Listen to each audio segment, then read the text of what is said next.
시편 91편 1절 한 절만 읽겠습니다. 골방의 자리의 가치, 골방의 자리의 그 진정한 가치에 대해서 오늘 함께 나눕니다.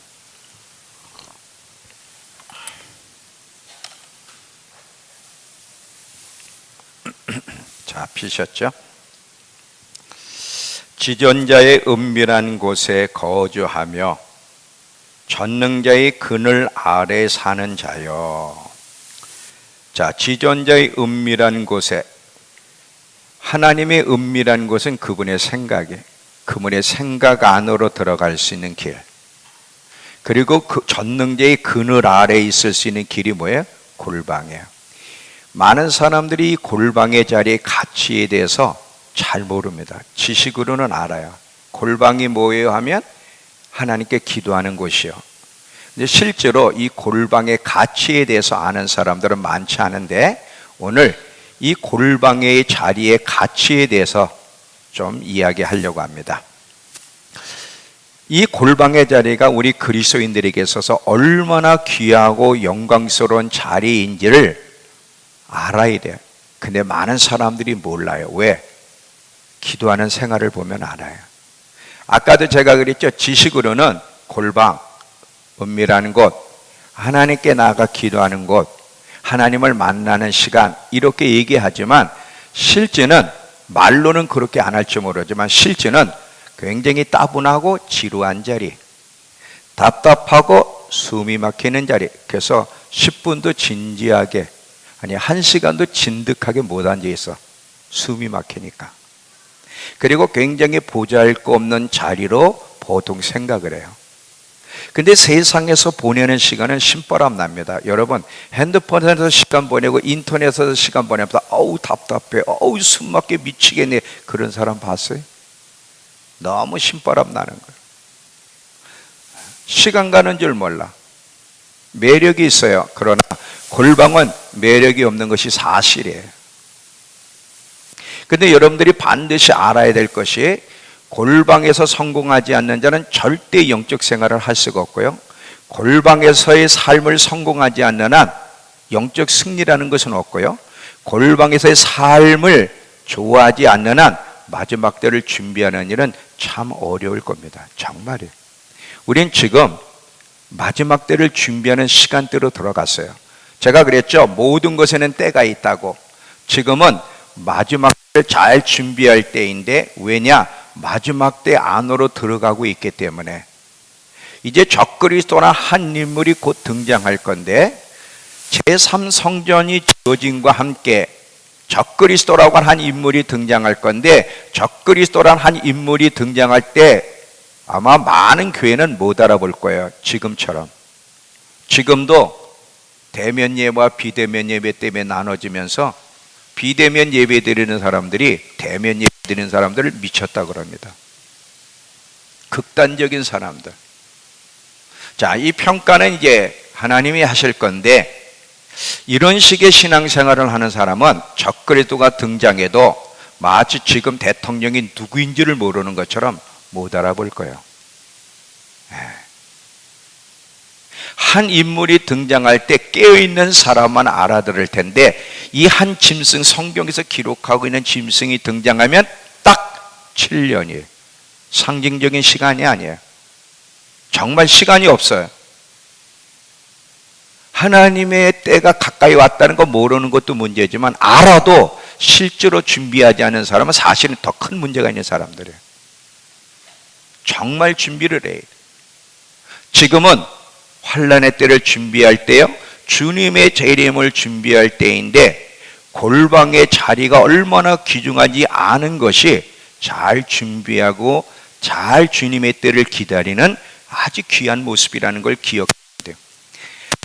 이 인간에게 있어서, 특별히 우리 그리스도인들에게 있어서 이 골방의 시간, 하나님의 은밀한 자리, 지존자의 자리에 나가는 시간보다 더 아름답고 영광스럽고 우선적인 일이 없다는 것을 반드시 기억하면서, 이 지존자의 은밀한 곳에 거하는 삶, 이 골방의 삶에는 많은 비밀들이 있는데, 여기에서 많은 은혜와 깨달음이 주어져. 제가 오늘 이 자리에 있는 것도 바로 골방에서 성공했기 때문에, 만약에 제가 골방에서 성공하지 못했으면 자살했든지 죄 속에 뒹굴렀든지 육적인 목회자가 됐을 거예요. 그렇다고 완벽하냐? No. 아직도 미성숙함과 함께 아직도 육적인 모습이 있고 변화되어야 될 많은 모습이 있지만, 그럼에도 불구하고 제가 많은 사람들에게 영향력을 끼치고 영적으로 지치지 않은 힘이 어디서 나왔느냐? 이 골방에서의 성공에서 나왔다는 거.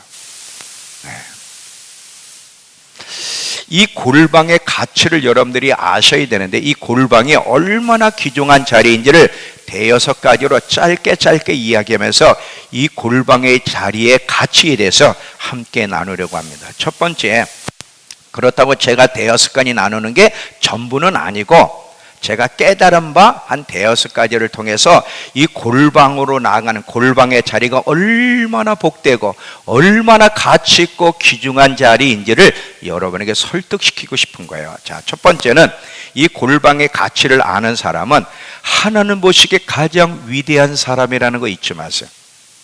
우린 이 세상에서 높은 위치에 있는 사람들을 위대한 사람들이라고 보통 많이 얘기해요.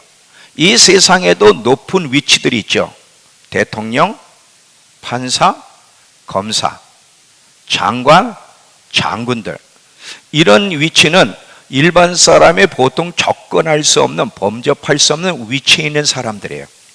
특별히 대통령이라고 하는 자리는 그 한 나라에서 가장 높은 자리, 아무나 그 자리에 갈 수 있는 게 아니라 아무나 그분을 만날 수 있는 건 아니야. 그분을 만난다면 인간적으로는 굉장히 자랑스럽고 영광스러운 만남이죠. 그런데 하나님이 보시기에 이 대통령 자리보다 더 높은 자리, 더 영광스러운 자리, 위치가 있는데, 그게 뭐냐? 골방의 시간이에요. 이 골방으로 나아가는 것이야말로 가장 하나님 보실 때 위대한 사람이고 가장 높은 자리로 나아가는 사람이라는 사실을 정말 여러분 기억하셔야 돼요. 왜 그렇죠? 만물을 창조하시고 지금도 만물을 다스리는 만군의 여호와를 대면하는 시간이기 때문에 그래요. 자, 하나님은 눈에 안 보여요. 만질 수는 없어요. 근데 우리가 어떤 면에서 느끼지 못할 수도 있지만 분명한 사실은 하나님은 늘 내 앞에 계시다는 거예요. 우리가 특별히 골방의 자리로 나갈 때, 기도의 자리로 나갈 때, 은밀한 곳에 나갈 때 바로 그곳에 주님이 계시고 그 시간이 우리가 주님과 대면하는 시간이기 때문에 이것보다 더 높은 자리가 없고 이것보다 더 영광스러운 자리가 없습니다. 만약에 여러분이 골방이 하나님과 대면한 자리라는 것을 정말 믿는다면 이 자리야말로 세상의 어떤 자리와 비교되겠습니까? 대통령과 비교가 되겠습니까? 유엔 총장하고 비교가 되겠습니까? 누구하고 비교가 돼? 어떤 자리하고도 비교될 수 없는 영광스러운 자리인 것을 여러분들이 깨달으셔야 돼요. 방송 이거 끊어지지 않도록 좀 신경을 써라. 이 중요한 시간에 자꾸 이렇게 방송이 끊어져요. 사탄도 안 한 것 같아. 자, 여기 보세요. 우린 골방으로 나가기를 힘써야 돼. 처음부터 즐겁진 않아요. 근데 이제 골방의 자리로 나가기를 계속 의지적으로 힘쓰고 노력하다 보면 어느 날 하나님의 선하심을 맛보게 돼. 맛볼 때는 그때부터 즐거워지고 이 자리보다 더 귀중한 자리가 없는 것을 깨닫게 되는데, 여러분 우리 평생에 하나님 앞에 인정받으려면 골방의 자리에서의 삶을 성공해야 돼. 이 골방의 자리가 얼마나 귀중한지를 모르는 사람은 하나님 앞에 인정받기가 어렵다는 것을 기억하시오. 하나님께 인정받는 게 귀중합니까? 그럼요. 하나님이 우리 모두를 사랑하지만 하나님이 다 인정하는 건 아니야. 하나님이 인정하신다는 것은 굉장히 중요한 건데, 하나님께 인정받는 사람은 이 땅에서도 복을 받고 영원한 세계 속에 주님 앞에 섰을 때 그 영광은 말할 수가 없어요. 다 이 땅에서 믿음 안에 성공한 사람들은 다 특징 뭐예요? 하나님 앞에 인정받는 삶을 살다가 갔다는 사실이죠. 요즘 젊은이들을 보면 자존감이 많이 떨어지는 애들이 많아요. 왜냐? 취직도 잘 안 되고요. 하는 일이 잘 안 풀리다 보면 자신이 인정받지 못하고 있다고 생각하기 때문에 자존감이 보통은 떨어집니다. 근데 이런 감정을 갖는 이유는 왜 그러냐? 이 땅에서의 자기 위치가 보잘것없다고 생각하니까 그래요. 자, 예를 하나 들게요. 꼭 그렇진 않지만 박사기를 받았어. 박사기를 받았는데 길이 안 풀려가지고 청소업을 해. 그렇다고 청소하는 분들을 제가 하찮게 얘기하는 게 아니에요. 오해하지 마세요. 자, 박사기 받을 때는 청소하려고 박사기 받은 건 아니잖아요. 근데 모든 게 안 풀려가지고 택배하고 있어. 아니면 청소를 해. 그럼 그 사람의 자존감이 높을까요? 떨어질까요? 엄청 떨어져. 우리 집에 쓰레기를 마침 창고에 있는 걸 다 우리 집사람이 정리해. 난 못해. 여자의 힘으로 어떻게 저걸 다 끄집어내는지 몰라. 그거 떨어뜨리는 데만 시간이 2층에서 떨어뜨리는 데만 시간이 얼마나 걸렸는지 몰라. 쓰레기 차고 오면 또 떨어뜨려 달래. 다 모아놔 달래. 그래서 그걸 다 떨어뜨려 놨는데 쓰레기 버리러 세 사람이 와서 큰 차를 가니. 근데 한 젊은이가 얼굴을 못 뜨는 거예요. 딱 순간 제가 나이 드신 분들은 좀 이렇게 자기들이 보잘것없다고 생각을 안 하는 거야. 그냥 막 자랑스럽게 막 얘기하고 하는데 한 젊은이가 운전을 하면서 자꾸 얼굴을 안 봐. 근데 순간 제가 느낌에 제가 자존감이 떨어졌구나. 내가 청소 차 운전한다는 거에 대한 자존심. 한때 꿈이 있었겠구나. 순간 탁 느꼈어.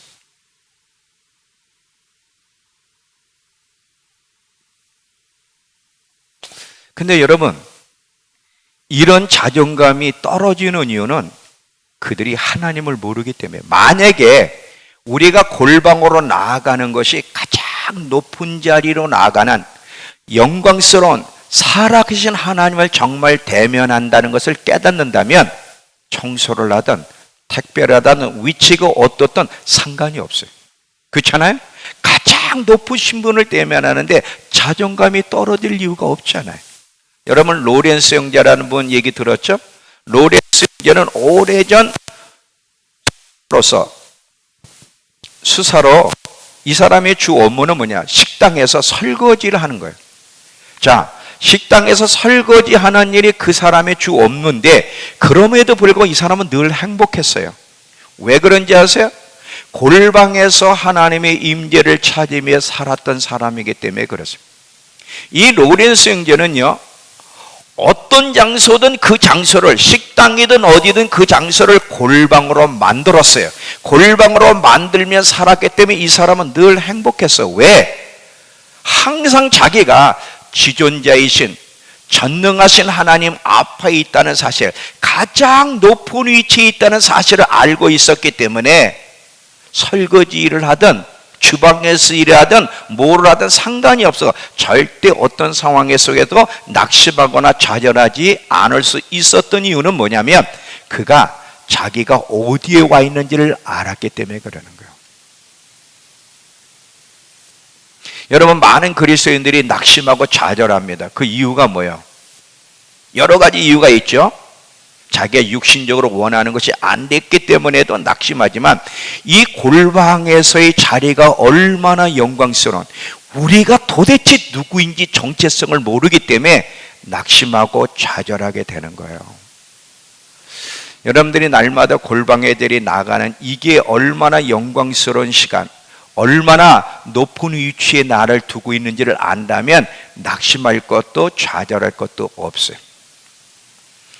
저를 만든 것이 이 골방이에요. 저는요, 누구한테도 서슴없이 얘기하는 것이 오늘 내가 된 것은 이 골방에서 하나님이 나를 만드셨기 때문에 내가 오늘 이 자리에 있다고 서슴지 않고 얘기할 수 있어요. 저는 처음에는요, 이 골방의 자리가 얼마나 귀중한 자리를 몰라서 이 골방의 자리를 소홀히 하고 하나님이 내 뜻대로 해주시지 않으면 저는 골방의 자리를 팍 차고 나갔어요. 몇 년 동안 새벽 기도를 의도적으로 안 했어. 왜? 하나님이 해준 게 없거든.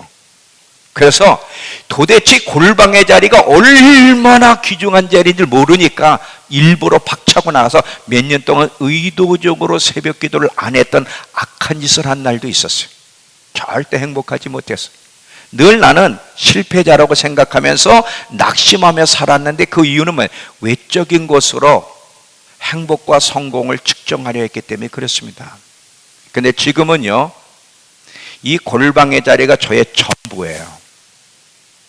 24시간 중에 저에게 가장 기다려지는 시간이 언제냐고 물어본다면 항상 이야기해. 하나님과 대면하는 시간. 밤새도록도 대면하지만 저는 웬만하면 잠을 안 자요. 자려고 그러다 잠이 잘 안 온다. 아, 하나님이 나를 부르시는구나. 교회 본당에 올라가기도 하고 밖에 나가서 기도하기도 하고 어느 곳에서든 주님과 대면하려고, 그게 제 인생의 전부가 됐어요. 그리고 그것이 나를 만들었고 변화시켰고 오늘 이 자리에 있게 했습니다.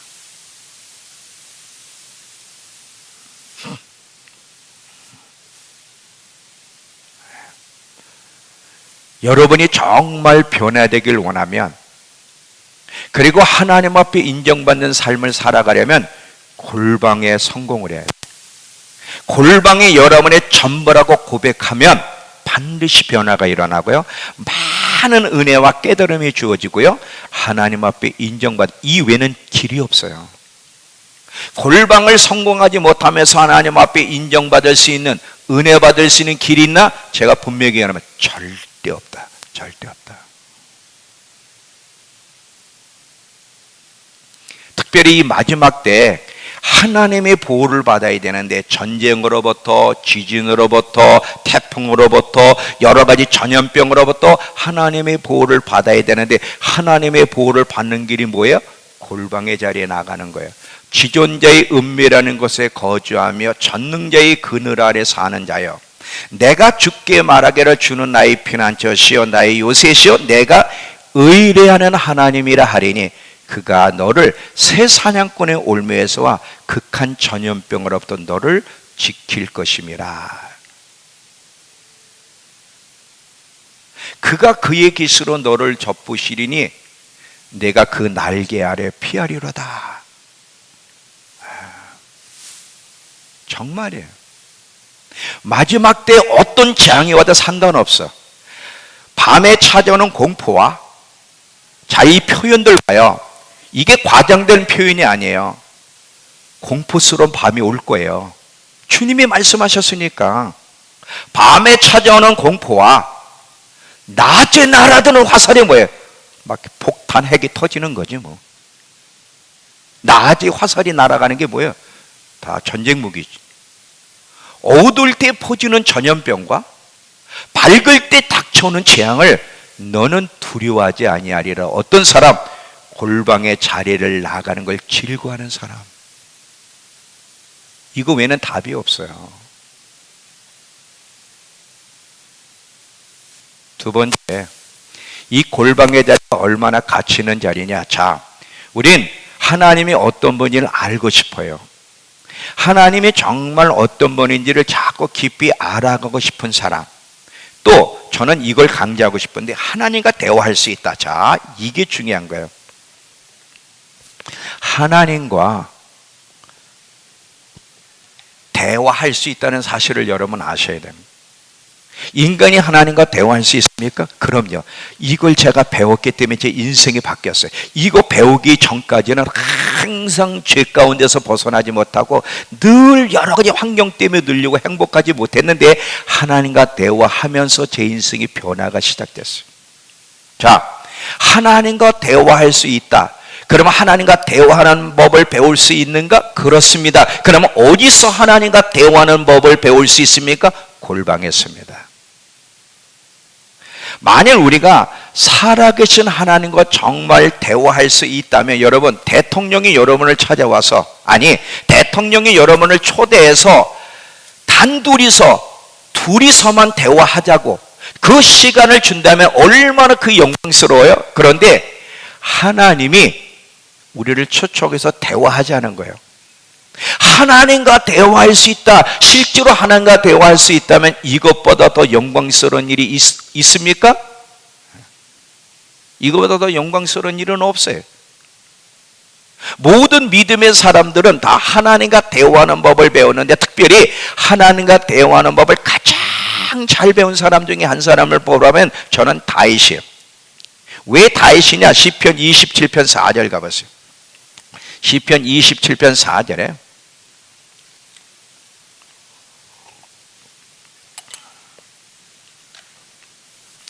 저는 킴제임스 성경 번역으로 읽을 테니까 여러분은 여러분 성경으로 읽으세요. 괜찮으니까.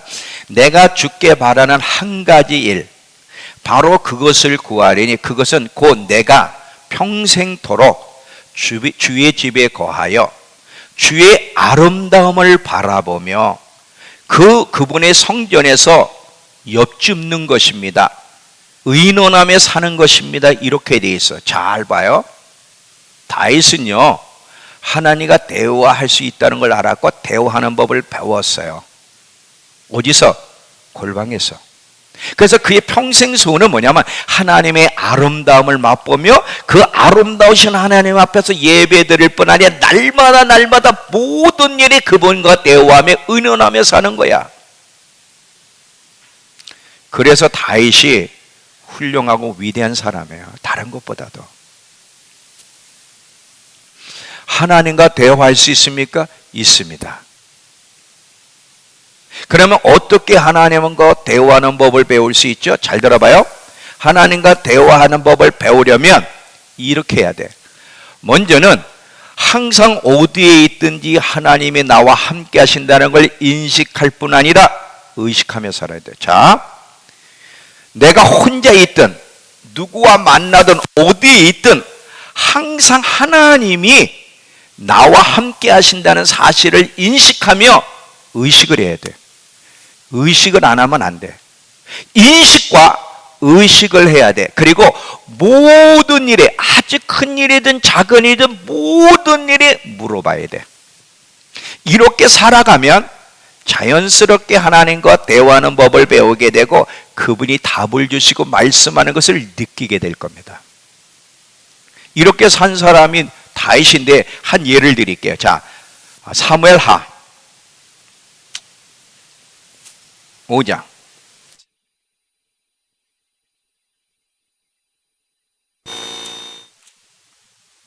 17절부터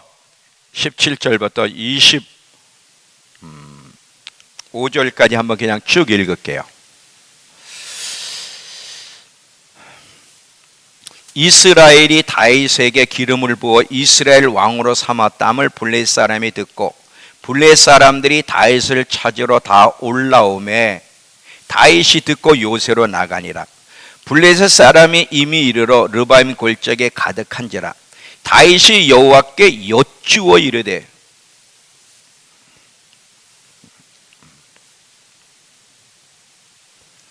자 여기 보세요. 블레셋 사람이 쳐들어올 때 다윗이, 자 우리 기도 열심히 하는 거 좋은데 기도만 하면 안 되고요, 대화하는 법을 배워야 돼요. 기도가 대화입니까? 아니에요. 기도와 대화가 다른 거 아세요? 기도는 기도고 대화는 대화야. 단어가 틀리잖아.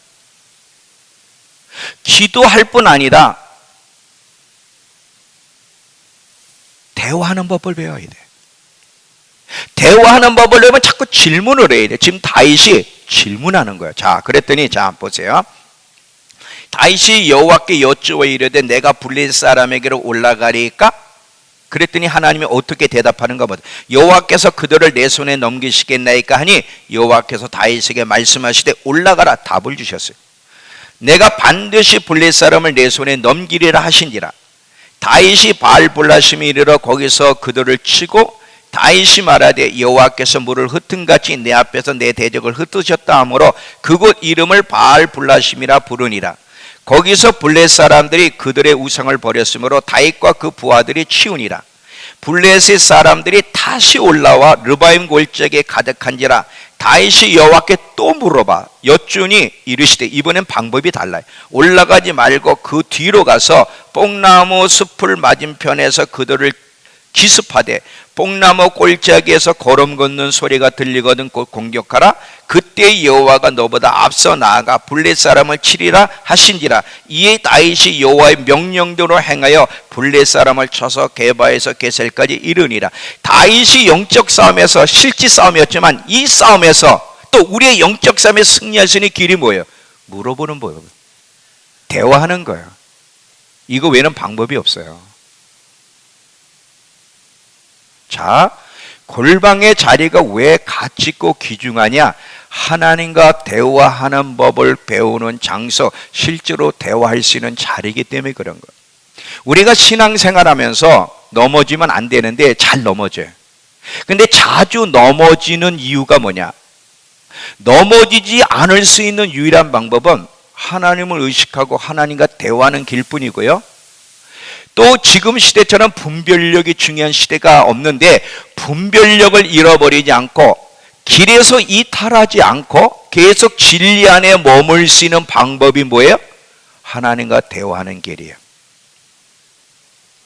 많은 그리스도인들이 영적으로 무기력하고 냉랭하고 자꾸 신앙에 퇴보해요. 세상에 영향을 주는 사람, 너희는 세상의 빛이요 소금이라 그랬는데 세상에 영향을 줘야 되는데 영향은 준 둘째치고 영향을 받으면서 살아가. 이유는 뭘까? 하나님을 의식하지 않고 그분 앞에 나아가기를 소홀히 하기 때문에 그래요.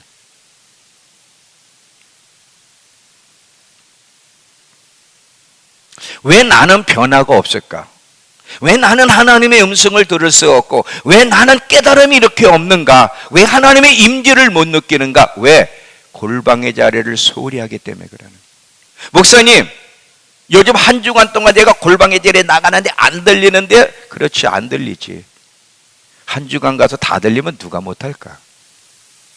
여러분, 만왕의 왕이 찾아오시는데 꼭 한 주간 만에 대답을 하셔야 돼? 분명한 사실은 그분을 부지런히 찾는 자는 만나고 그분에게 여쭈면 그분이 들으시고 그분이 대답하신다는 거예요. 이것만은 사실이에요.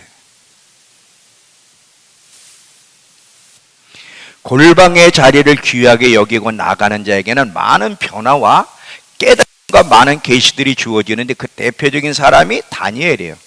여러분, 다니엘이 15살 나이에 바벨론의 포로로 끌려갔어요. 그래서 80이 넘어서 은퇴하기까지 70년 동안 어떻게 신앙의 변화가 없고 넘어지지 않고 곁길로 가지 않고 그 사자굴 속에 들어갈 상황을 만났는데도 그 골방 애들이 하루에 3번씩 그렇게 나가기를 힘쓸 수 있었는가? 그까지 믿음을 지키고 많은 계시와 깨달음이 주어졌던 것은 다니엘이 골방에서의 삶을 귀중하게 여기고 성공했기 때문에 그러는 거예요. 아까 제가 그랬죠. 저의 인생의 변화는 골방에서 만들어졌다고. 저는 목회자가 됐기 때문에 변화된 거 아니에요. 골방에서 하나님이 저를 만드셨어요. 많은 시간을 골방에서 보냈기 때문에 이렇게 변화됐지, 많은 시간을 골방에서 보내지 않았다면 반드시 저는 실패자라는 그 의식 속에서 육적인 목회자로 죄 속에서 뒹굴르며 살았을 거예요. 여러분, 목회자라고 죄에서 안 뒹굴러? 더 많이 뒹굴러. 더 많이 뒹굴릴 수 있어요. 간섭하는 자가 없어요. 혼자 있을 때 뭐 하는지 알잖아. 우리 다. 우리도 해보고 있잖아. 혼자 있을 때, 한가할 때 어디에 들어가고 있는지 다 알잖아.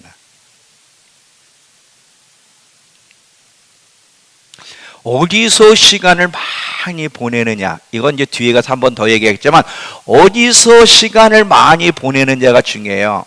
고린도후서 9장 6절에 보면 많이 심은 자는 많이 걷고 적게 거둔 자는 적게 걷는다고. 하나님께 시간을 많이 드린 자는 하나님으로부터 영적인 풍성함을 얻고, 육신에서 시간을, 세상에서 시간을 많이 보낸 자는 세상에서 썩어질 것을 걷게 되는 거예요.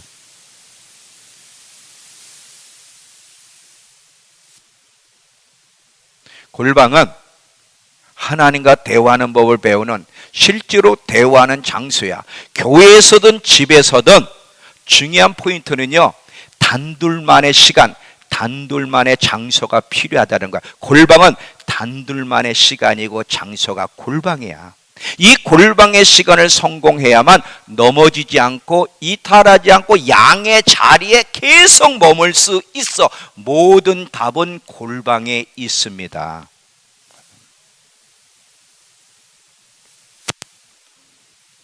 세 번째,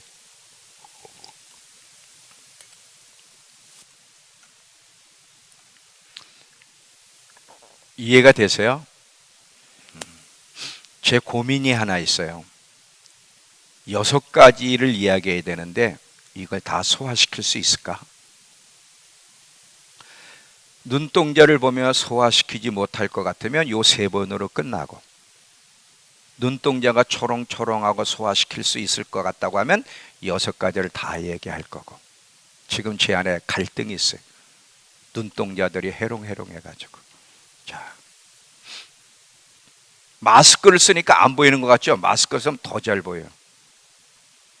그럼 마스크를 쓰면 더 졸려워. 숨쉬기가 어렵잖아요. 마스크 다 빼세요.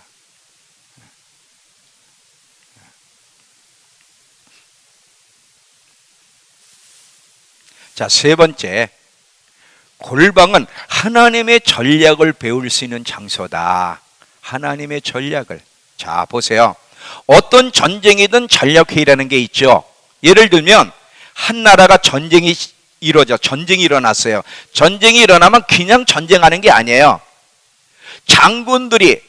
군대 장군들이 모여 대척회의를 하면서 이 전쟁에 이길 수 있는 방법, 전략회의를 해.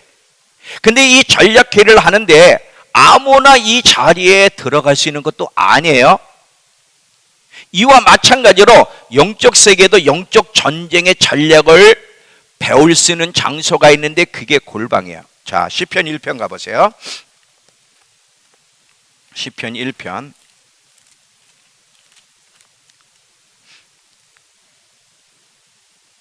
이 복 있는 사람, 여호와의 율법을 즐거워 그 율법을 주야로 묵상하는 자에게는 어떤 복이 주어지느냐. 5절만. 그러므로 악인들은 심판을 견디지 못하며 죄인들이 의인들의 모임에 들지 못하리로다. 자, 의인들의 모임. 이 의인들의 모임은 도대체 뭐를 말하는 건가? 자, 여기 보세요. 이 의인들의 모임은, 자, 영적인 전략 회의하는 장소야. 하나님과 천사들, 하나님의 사람들이 영적으로 전략을 짜는 장소가 의인들의 모임이다. 이제 예를 드릴게요. 이 의인들의 모임에서는 우리가 알지 못하는 다양한 전략들이 여기서 나오게 돼요. 그런데 골방의 장소는 하나님이 우리를 의인들의 모임에 초청하는 장소라는 거 잊지 마세요.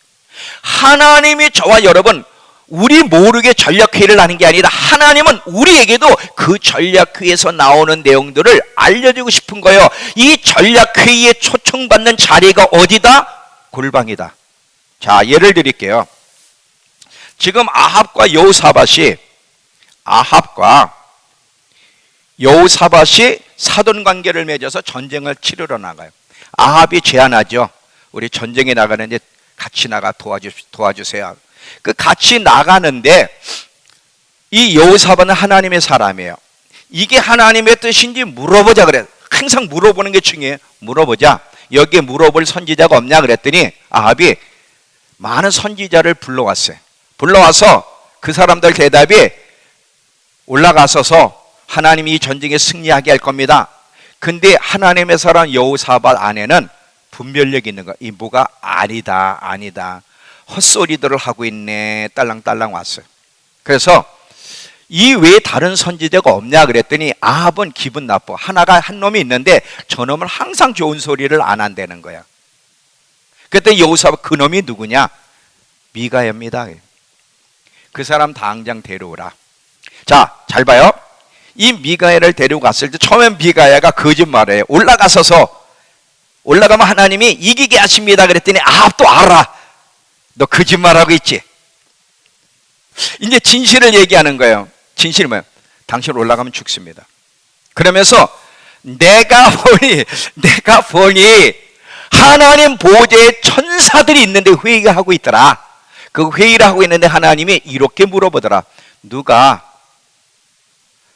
아합을 길랄 라못에 가서 전쟁에 죽게 할 거? 그랬더니 한 천사가 제가 하겠습니다. 어떻게 할 건데 제가 많은 선지자들의 입에 거짓말을 불어넣어서 거짓 영이 되어 거짓말을 불어넣어서 거짓을 예언하게 하고 아합으로 거짓을 믿게 하여 전쟁에서 죽게 하겠습니다. 옳다. 네가 성공하겠다. 그 전략 회의를 미가야가 지금 보고 듣는 거예요. 이게 의인들의 모임이에요. 그 여러분, 하나님이 우리를 이 의인들의 모임에 초청하세요. 그게 어디에? 골방의 자리라는 거예요. 아까 다윗이 블레셋과의 전쟁에서 하나님께 물어보니까 이 전쟁에 이길 수 있는 방법, 전략을 가르쳐 주잖아요. 이렇게 산다면 어찌 실패가 있으리요?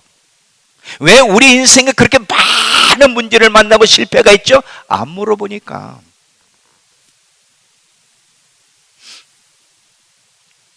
물어봐야 되는데. 항상 여러분, 우리 믿음교회 성도들은 이게 습관이 돼야 돼. 항상 물어봐야 돼. 걸어가면서도 질문하고. 오늘 주님 내가 뭐를 알아야 되죠? 오늘 하나님의 얘기가 뭐예요? 오늘 왜 내가 이 할머니들을 섬기는 이 할머니가 짜증을 내죠? 뭐를 말씀하시려는 거예요? 아주 사소한 것까지. 오늘 왜 내가 아이를 가르쳐 저 아이가 저렇게 나를 괴롭히고 있죠? 오늘 우리 아이가 왜 이렇게 짜증을 내고 소리를 지릅니까? 물어보라이. 하나님은 하나님 백성들이 질문하는 걸 너무 기다리고 계시고 좋아요. 왜? 안 물어보거든. 하나님은 얼마나 무시하고 사는데. 하나님이 살아계시고 물어보면 답을 주고 싶은데 안 물어봐. 헛된 우상에게는 질문해도 하나님께는 질문 하나 안 해. 자, 우리가 만나는 모든 문제를 만나면 힘들잖아요. 그런데 잘 봐요. 우리가 만나는 모든 문제의 핵심은 이거예요. 그 문제들을 통해 하나님은 우리를 골방으로 초청하신다는 거예요. 잘 들어봐요. 우리가 만나는 많은 문제들의 핵심은, 우리 문제 만나면 왜 하나님께 자꾸 문제를 허락하시지? 이게 아니라 하나님이 우리에게 문제를 만나게 하신 핵심은 그 문제들을 통해 하나님이 우리를 골방으로 초청하신다는 거예요. 왜 그러냐면 하나님은 아세요. 골방에서 우리가 승리할 수 있는 방법을 얻을 수 있다는 것을 아시기 때문에. 근데 우리는 골방에 안 들어가. 문제를 만났는데도 골방에 안 들어가. 그러니까 고난과 어려움을 통해 하나님 앞에 나오도록 골방으로 초청하는 거야. 그러니까 여러분 인생의 문제를 만나면요, 왜 이렇게 문제를 만나게 하시지가 아니라 너 나하고 독대 좀 하자는 거야. 민철아, 너 나 좀 내 앞으로 와. 장명수, 너 이러면서도 가만히 있니? 너 내 앞에 나와. 내가 너 내 앞에 나오라고 지금 코를 흘리게 하잖아 지금. 여러분 잘 들어보세요. 우리 인생에 어떤 문제를 만나는 거는요, 무슨 소리냐? 너 나하고 독대 좀 하자는 거야. 나 너 만나고 싶다는 거야. 나 너하고 대화하고 싶다는 거야. 그래서 하나님과 대화하면 그 문제를 해결받을 수 있는 지혜와 전략을 받을 수 있는데 안 한단 말이지. 그러니까 고난을 줘서 자꾸 하나님이 자리로 부르신 거. 왜? 등 따스고 배부르면 안 와. 고난받아도 요즘은 잘 안 와요. 도움 받을 게 너무 많아. 오빠한테 찾아가도 되지? 시어머니 친정엄마한테 찾아가면 되지? 찾아가서 도움 받을 게 너무 많으니까 안 가 하나님께.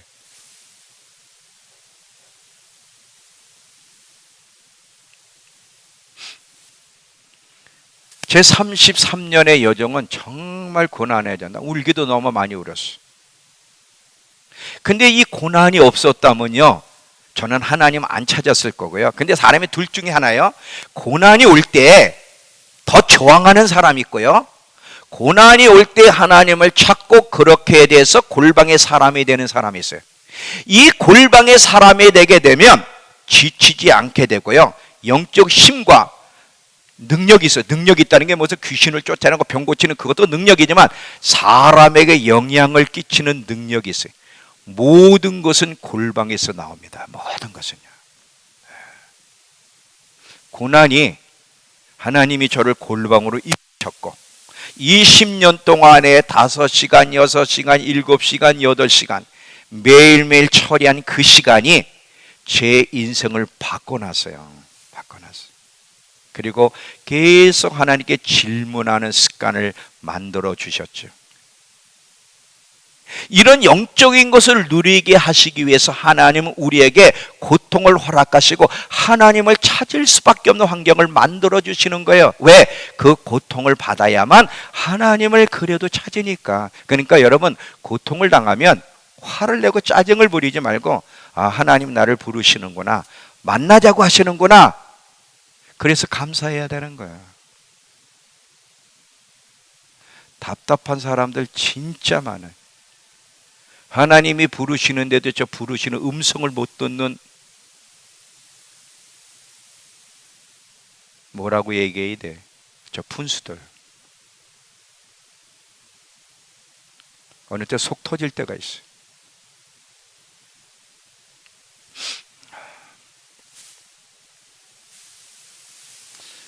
그래서 고난이 유익이에요. 고난 없는 거 좋아하는 사람, 고난이 오는 거 좋아하는 사람은 없는데, 근데 고난이 유익이라는 거 아세요?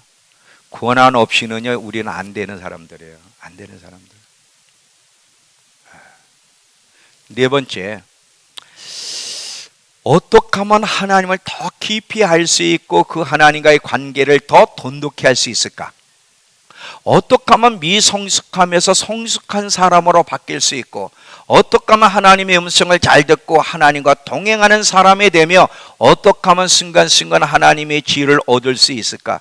골방의 자리에. 그런데 여러분, 아까 제가 얘기했죠. 자, 하나님께 나아가되 가능한 한 많은 시간을 들이면 들일수록 좋다. 많은 시간. 아까 그랬잖아요. 고린도후서 9장 6절. 자, 고린도후서 9장 6절 피세요.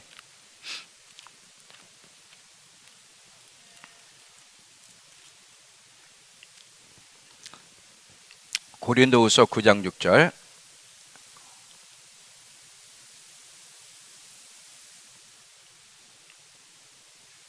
이것이 곧 적게 심은 자는 적게 거두고 많이 심은 자는 많이 거둔다는 말이다. 이 법칙을 잘 보세요.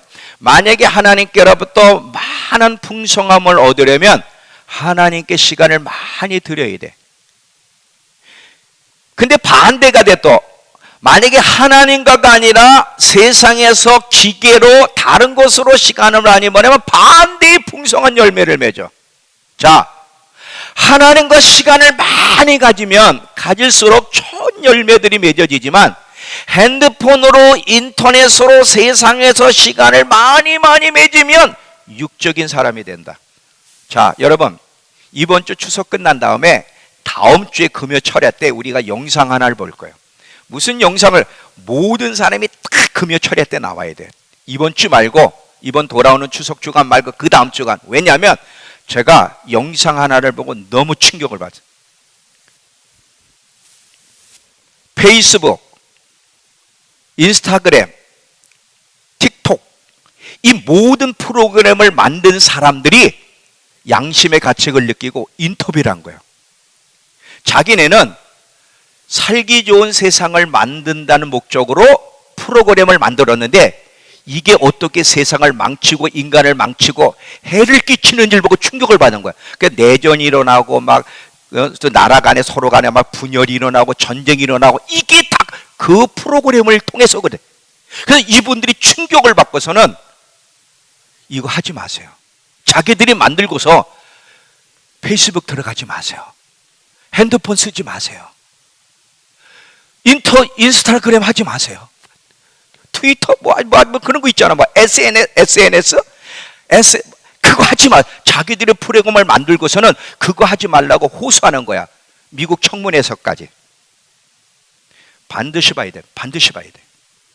반드시 봐야 돼. 반드시 봐야 돼. 어른이고 할머니들은 주무셔도 돼요. 예. 할머니들 외에 김진경 집사 나이까지는 무조건 정신 차리고 금요철에 때 반드시 봐야 돼. 왜 핸드폰을 쓰면 안 돼. 절제해야 되는지. 특별히 페이스북, 인스타그램 이런 거 들어가면 안 되는지. 살고 싶으면 정신 차려야 돼. 만드는 사람들이 호소를 해. 자기네는 편리할 수 있다고 생각하고 막 좋은 세상이 될 거라 만드는 게 이 지구를 망치고 있다는 걸 보고 충격을 받는 거예요, 이 사람들이. 사람을 망가뜨리고 있는. 그래서 정신병자들이 많이 나타나고 집중력이 없고 그 속에서 잘 봐요. 지금 여러분의 정보를 다 컴퓨터가 가지고 있어. 민정이가 좋아하는 걸 탁 띄웁니다. 탁 띄워. 그걸 볼 수밖에 없도록 탁 띄워. 내가 주로 보는 거를 다 알아. 무슨 음악을 듣고 있는지 어디를 들어가는 이미 다 알고 있어. 안 보면 탁탁 던져. 탁탁탁 던져. 보게끔. 안 볼 수가 없는 거야. 한번 보라고 이제 그걸. 미치는 거야, 미치는 거야. 핸드폰에서 손이 떠나가지 않게. 그래서 여기서 시간을 많이 보내 영적으로 죽여가고 있다는 거죠.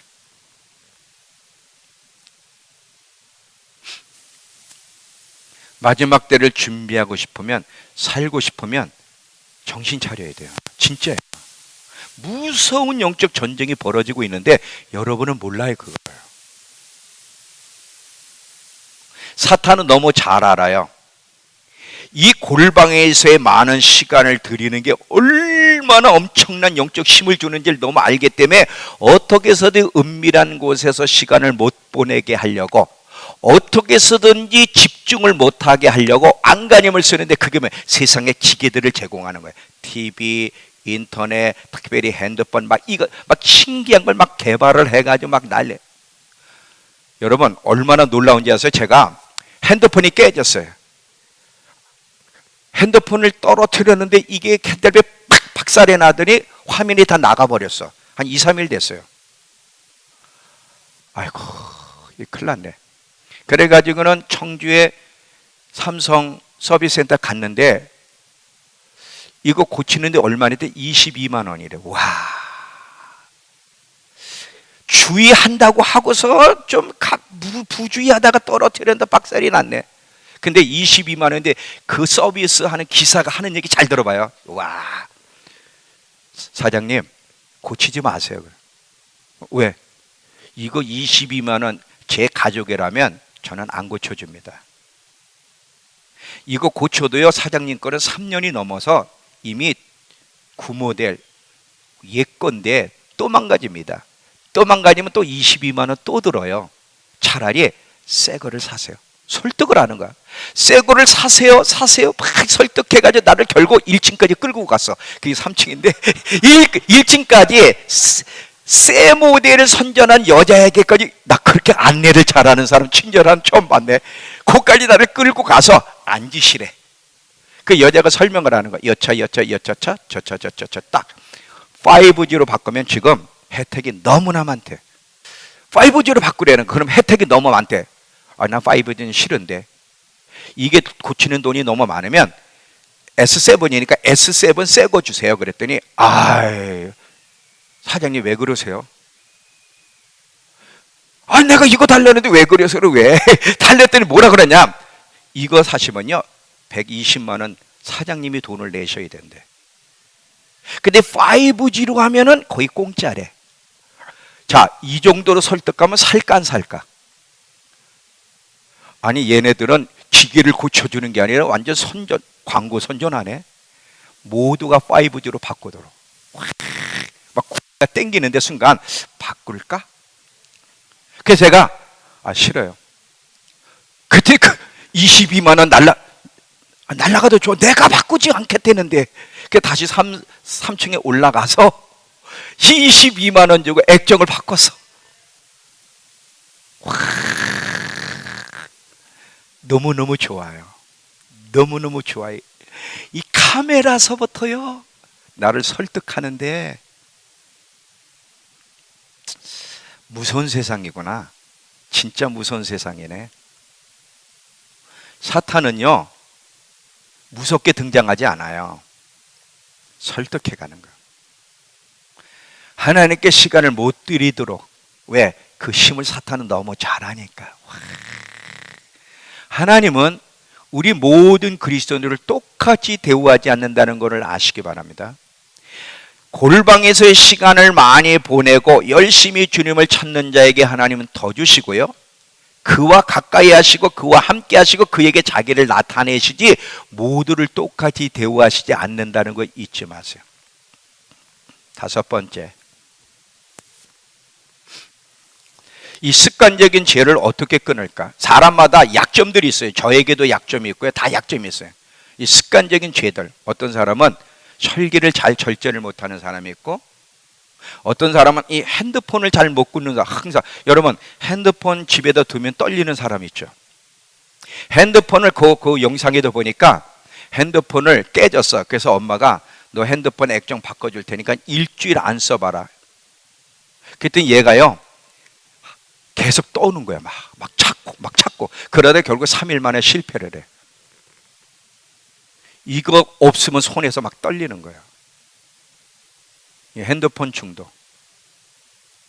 인터넷 중독, 술 중독, 게임 중독, 이런 많은 나쁜 거, 이 습관에서 어떻게 끊을 수 있습니까? 끊을 수 있어요. 방법이 뭐죠?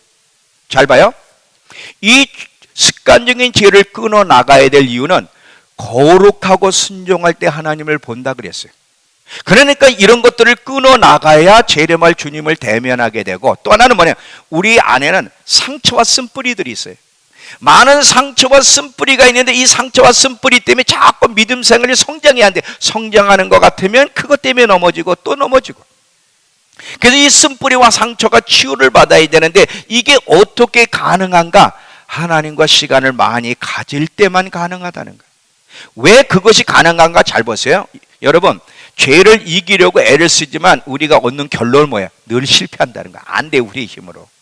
우리의 힘으로 안 되는데, 이 습관적인 죄와 함께 이거 마음의 상처와 쓴뿌리, 이것 때문에 괴로운 사람들 치유받고 이길 수 있는 방법은 하나님 앞에 많은 시간을 들여 나가는 건 외에는 없어. 왜 그러나? 잘 봐요. 암을 죽이기 위해서는 방사선을 쓰잖아요. 암을 죽이기 위해서 방사선을 쓰는 것처럼 하나님 앞에 자꾸 나가고 시간을 많이 들이게 되면 영적인 방사선이 내리쬐요. 영적인 방사선, 영광의 방사선이 내리쬐면서 처음에는 못 느낄 수 있어요. 잘 봐요. 이 태양에 노출되면 방사선, 여기서 뭐 자외선이니 막 이런 게 쓰여지잖아요. 근데 처음에는 이게 얼마나 저거한 건지 몰라. 근데 나중에 몸이 탈 정도가 되고 막 할 때 내가 너무 방사선에 노출됐다는 것을 처음에는 모르는데 나중에 화상 같은 거 입을 때서야 내가 방사선에 너무 많이 노출됐다는 걸 아는 것처럼 하나님 앞에 계속 나가면요 변화도 없고 아무 일이 없는 것 같아요. 실제 그래요.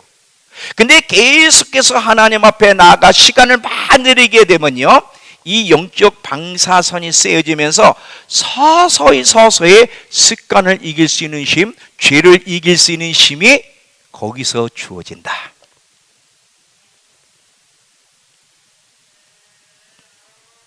그 외에는 방법이 없어.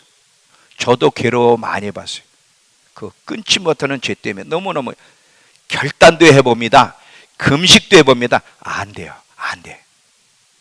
근데 하나님 앞에 많이 나가서 시간을 들이며 울면서 하나님께 부르짖을 때 하나님의 그 영광이 눈에 안 보이는 거거든.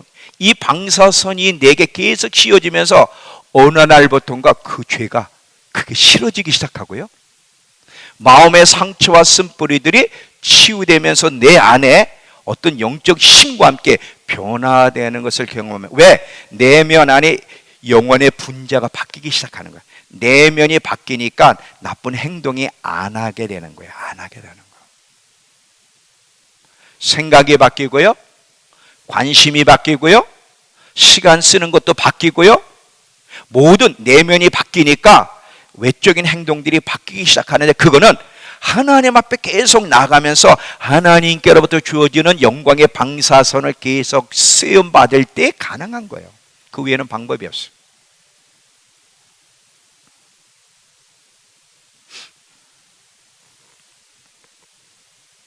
골방의 자리가 얼마나 중요한, 그러니까 그리스도인들이 이 믿음 생활이 잘 안 되고 변화가 없고 항상 그 모습 그대로고, 이게 이유가 뭐냐면 골방을 소홀히 하기 때문에, 골방을 소홀히 하기 때문에.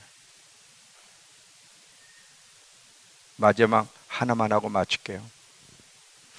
이 마지막 때와 관련해서 하나님은 항상 우리에게 깨어 있으라 그래. 깨어 있으라.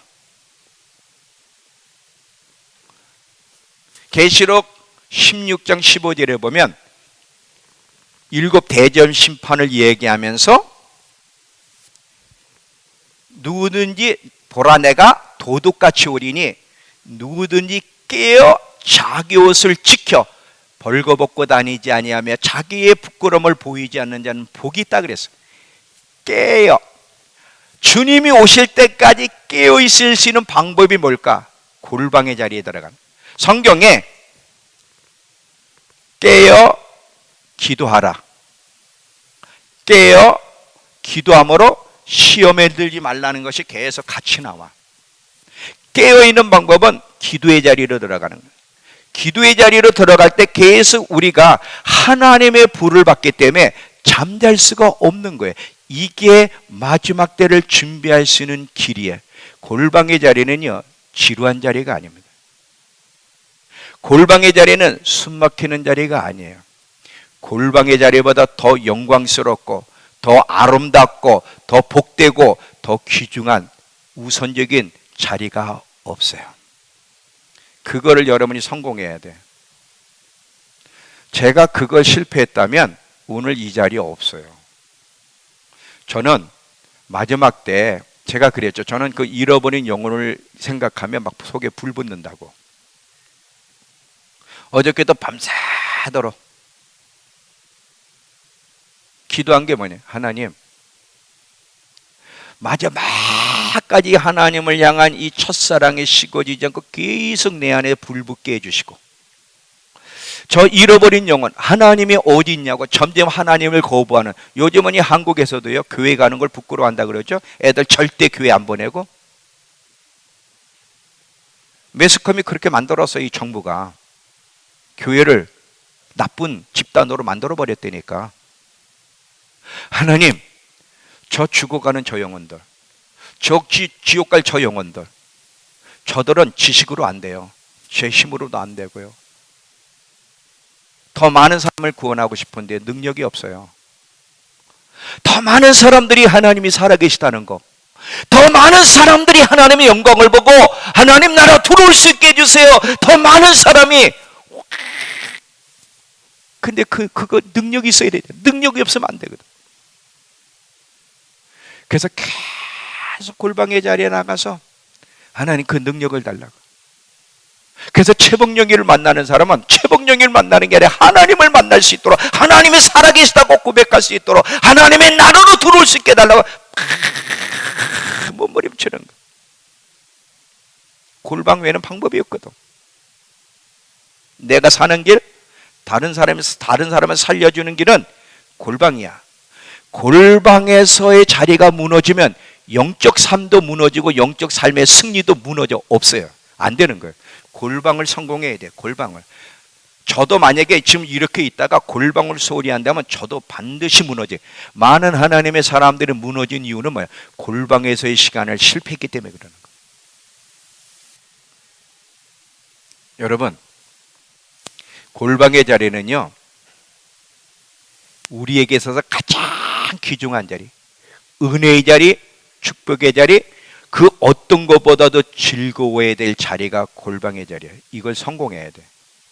처음에는 힘들 거예요. 처음에는 지루할 거예요. 근데 점점 여러분들이 골방에서의 맛을 느끼면 골방보다 더 중요한 거예요. 연인을 기다리다. 옛날에 제가 우리 아내를 기다릴 때 막 설레이더라고. 하나님, 연인을 만나면 심장이 뛴다 그랬잖아요. 제가 주님을 생각하면 항상 제 심장 박동수가 빨라지게 해주시고, 하나님이 기다려지게,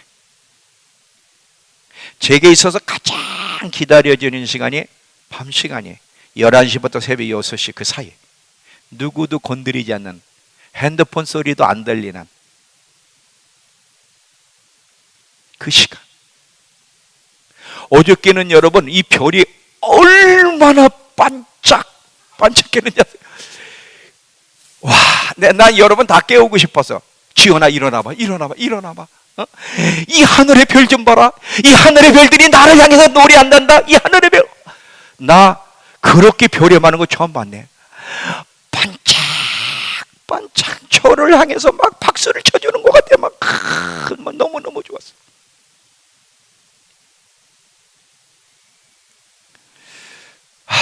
어떻게 잠을 잘 수 있어? 저 별들이 나를 부르고 환호하고 있는데. 깨어있는 사람은 느끼세요. 거기다 또 별똥이 떨어지는, 와, 휙 하고 별똥이 떨어지는데 또 그건 또 끝내주더만 또.